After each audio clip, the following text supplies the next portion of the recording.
Election കഴിഞ്ഞാൽ ഉടൻ എ.ഡി.എം. Naveen Babu sir Kannur വിട്ട് പോകേണ്ട ആളാണ്. എന്തുകൊണ്ടാണ് അദ്ദേഹം കണ്ണൂരിൽ തന്നെ തുടർന്നത് എന്നത് ഈ കഴിഞ്ഞിടെ ഉയർന്ന ഏറ്റവും പ്രധാനപ്പെട്ട ചോദ്യങ്ങളിൽ ഒന്നാണ്. എന്തുകൊണ്ടാണ് നവീൻ ബാബു സാർ കണ്ണൂർ തന്നെ ഇലക്ഷൻ ശേഷവും തുടർന്നത്?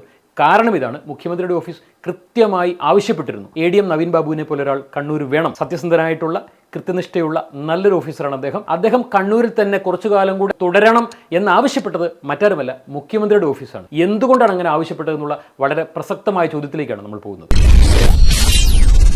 അനീതിക്കെതിരെ സംസാരിച്ചതുകൊണ്ടാണ് എ.ഡി.എം. നവീൻ ബാബുവിന് അദ്ദേഹത്തിന്റെ ജീവൻ ബലി കൊടുക്കേണ്ടി വന്നത്. അദ്ദേഹം ഇന്ന് ജീവനോടെ ഇല്ല. അദ്ദേഹത്തിന് തീർച്ചയായിട്ടും നീതി കൊടുക്കേണ്ടത് ആരാണ്?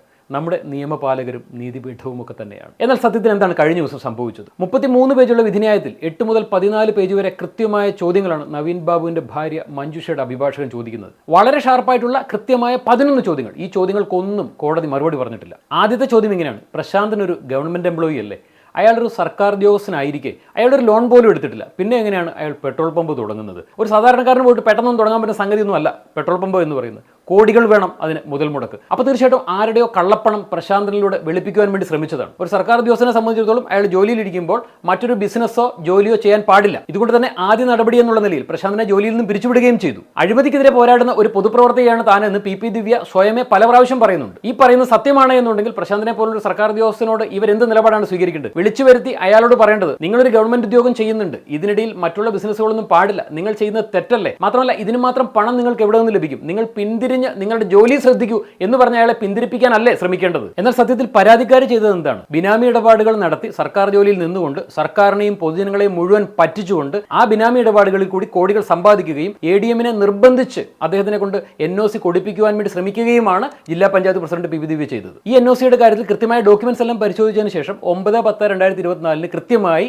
എ.ഡി.എം NOC നൽകിയിട്ടുമുണ്ട്. തുടക്കത്തിലെ 3-4 ചോദ്യങ്ങൾ കൃത്യമായി പ്രതിപാദിക്കുന്നത് പ്രശാന്തൻ മുഖ്യമന്ത്രിക്ക് കൊടുത്തിട്ടുള്ള പരാതിയോട് ബന്ധപ്പെട്ട കാര്യങ്ങളാണ്. മുഖ്യമന്ത്രിയുടെ ഓഫീസിൽ പരാതി ലഭിച്ചു എന്നുണ്ടെങ്കിൽ നാട്ടിൽ വിജിലൻസ് എന്ന് പറയുന്ന ഒരു വിങ് ഉണ്ടല്ലോ, അവരെ ആ പരാതി ഏൽപ്പിക്കുകയും നവീൻ ബാബുവിനെതിരെ കേസെടുക്കുകയും അല്ല ചെയ്യേണ്ടത്. അങ്ങനെ പരാതിപ്പെട്ടിരുന്നെങ്കിൽ തീർച്ചയായിട്ടും എ.ഡി.എം. കസേരയിൽ നവീൻ ബാബു ഉണ്ടാകുമായിരുന്നു. കൈക്കൂലി കൊടുത്തു എന്ന് പറയുമ്പോൾ വാങ്ങുന്നവനെ പോലെ തന്നെ കൊടുക്കുന്നവനും കുറ്റക്കാരനാണ്. അഴിമതി നിരോധന നിയമപ്രകാരം തീർച്ചയായിട്ടും പ്രശാന്തിനെതിരെ കേസെടുത്തിട്ടുണ്ടോ? 4ാമത്തെ ചോദ്യം ഇങ്ങനെയാണ്: മുൻകൂർ ജാമ്യം കേൾക്കുന്ന സമയത്ത് എന്തുകൊണ്ടാണ് കോടതിയിൽ സമർപ്പിച്ച കേസ് ഡയറിയിൽ പ്രശാന്തിന്റെ മൊഴിയില്ലാതിരുന്നത്? അടുത്ത ചോദ്യം ഉയരുന്നത്, പരാതിക്കാരി അന്നേ ദിവസം രാവിലെ ജില്ലാ കളക്ടറെ കണ്ടിരുന്നു. അതായത് എ.ഡി.എം. നവീൻ ബാബു സാറിന് യാത്രയയപ്പ് കൊടുക്കുന്ന അന്നേ ദിവസം രാവിലെ. അപ്പോൾ തീർച്ചയായിട്ടും എ.ഡി.എം. നവീൻ ബാബുവിനെ കുറിച്ച് പരാതിക്കാരിക്ക് പരാതി ഉണ്ടെന്നുണ്ടെങ്കിൽ തീർച്ചയായിട്ടും എ.ഡി.എമ്മിന്റെ മുകളിലുള്ളത് കളക്ടറാണല്ലോ. കളക്ടറെ കണ്ടപ്പോൾ അത് തീർച്ചയായിട്ടും കളക്ടറെ അറിയിക്കണമായിരുന്നു. എനിക്കിങ്ങനെ ഒരു പരാതി ഉണ്ട് എന്ന് കളക്ടറോട് പറയണമായിരുന്നു. അത് പരാതിക്കാരി പറഞ്ഞിട്ടില്ല. അടുത്ത ചോദ്യം, തനിക്ക് തെറ്റുപറ്റിയെന്ന് എ.ഡി.എം. നവീൻ ബാബു കളക്ടറുടെ ചേംബറിൽ വന്ന് കളക്ടറോട് പറഞ്ഞു എന്നുള്ളതാണ് കളക്ടർ വ്യക്തമാക്കിയിട്ടുള്ളത്. ഇതിൽ യാതൊരു കഴമ്പുമില്ല എന്നുള്ളത് മഞ്ജുഷയുടെ അഭിഭാഷകൻ അക്കമിട്ട്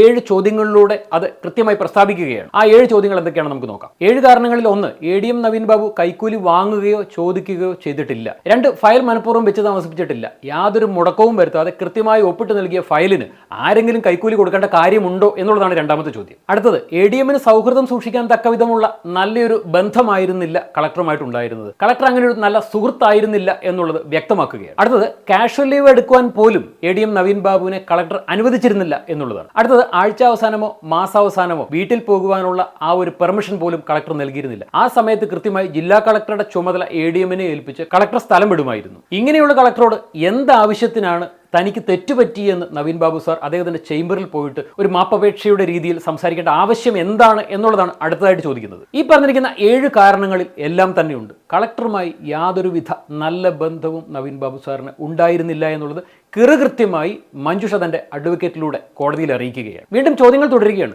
അഴിമതിക്കാരനായിരുന്നു നവീൻ ബാബു എന്നുണ്ടെങ്കിൽ കളക്ടർക്ക് കൃത്യമായി മുകളിലേക്ക് അറിയിച്ചു കഴിഞ്ഞാൽ നവീൻ ബാബുവിന്റെ കസേര വളരെ സിമ്പിളായി തെറിപ്പിക്കുവാൻ വേണ്ടി സാധിക്കും. പുതിയൊരാളെ സ്ഥാപിക്കുവാനുള്ള നീക്കം നടത്തുവാൻ ഏറ്റവും ശക്തനായിട്ടുള്ള ആൾ തന്നെയാണ് കളക്ടർ. എന്തുകൊണ്ട് ഇതൊന്നും ചെയ്തില്ല എന്നുള്ളതാണ് അടുത്ത ചോദ്യം. 8ാമത്തെ ചോദ്യം, ലാൻഡ് റവന്യൂ കമ്മീഷണർ ഗീത അന്വേഷിച്ച് റിപ്പോർട്ട് കൊടുത്തിരുന്നു. ആ തയ്യാറാക്കിയ റിപ്പോർട്ടിന് കളക്ടർ മൊഴി കൊടുത്തിട്ടില്ല. 32 വർഷത്തെ സർവീസിനിടയിൽ ഒരിക്കൽ പോലും അഴിമതി ആരോപണം നേരിട്ടിട്ടുള്ള ഉദ്യോഗസ്ഥനല്ല നവീൻ ബാബു എന്നുള്ളതാണ് 9ാമത്തെ ചോദ്യത്തിൽ പറയുന്നത്. അഴിമതിയുടെ കറപുരളാത്ത കൈകളാണ് എ.ഡി.എം. നവീൻ ബാബുവിന്റേതെന്ന് വ്യക്തമാക്കുന്നതാണ് അടുത്ത പോയിന്റ്. ഏറ്റവും സത്യസന്ധനെന്നുള്ള എ കാറ്റഗറി അംഗീകാരം നേടിയിട്ടുള്ള ഉദ്യോഗസ്ഥനാണ് എ.ഡി.എം. നവീൻ ബാബു. അടുത്തതായി, നവീൻ ബാബുവിന്റെ മരണശേഷം കൃത്യമായ അനുശോചനക്കുറിപ്പ് കളക്ടർ തയ്യാറാക്കിയിരുന്നു. അതിൽ വ്യക്തമായി എ.ഡി.എം. നവീൻ ബാബുവിനെ പുകഴ്ത്തി അദ്ദേഹം കുറിച്ചിട്ടുണ്ട്. അഴിമതി ലെവലേശം തൊട്ട് തിണ്ടിട്ടില്ലാത്ത ആളാണ് എ.ഡി.എം. നവീൻ ബാബു എന്നുള്ളത് എല്ലാവർക്കും അറിയാമായിരുന്നു. അതുകൊണ്ടാണ് ഇലക്ഷൻ ശേഷം ട്രാൻസ്ഫർ ആയി പോകാൻ വേണ്ടി സാധ്യതയുള്ള നവീൻ ബാബു കണ്ണൂർ തന്നെ തുടർന്നത്. മഞ്ജുഷ കോടതിയിൽ ഒരുത്തുന്ന അടുത്ത ചോദ്യം ഏറെ പ്രാധാന്യം അർഹിക്കുന്നതാണ്. മുഖ്യമന്ത്രിയുടെ ഓഫീസ് നേരിട്ടിടപെട്ടാണ് ADM നവീൻ ബാബുവിനോട് കണ്ണൂർ തുടരുവാൻ വേണ്ടി ആവശ്യപ്പെടുന്നത്. കാര്യക്ഷമതയുള്ള നല്ല സത്യസന്ധനായിട്ടുള്ള ഒരു ഓഫീസറാണ്